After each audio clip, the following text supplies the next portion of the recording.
ഈ കേസ് അനന്തനാണ്. അപ്പോൾ ഞാൻ ഇവിടെ നിൽക്കുന്നത് നമ്മുടെ സൂര്യ ടിവിയിലെ പ്രേമപൂജ എന്ന് പറഞ്ഞ സീരിയൽ സെറ്റിലാണ്. അപ്പോൾ നമ്മുടെ ഡയറക്ടർ സാർ അവിടെ ഇരിപ്പുണ്ട്. നമുക്ക് സാറിനൊന്ന് വരയ്ക്കാൻ പറ്റുമെന്ന് നോക്കാം ഗൈസ്.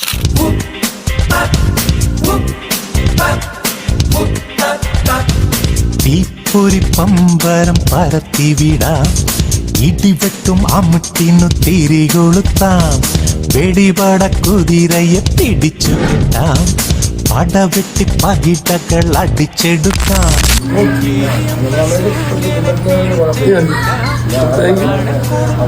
തീരെ കവർന്നെടുക്കാം, തടയുന്ന കൊടുമുടി അടിച്ചുടയ്ക്കാം, മുകിലിൽ ചെന്നിടി മിന്നലെടുത്തെറിയാം.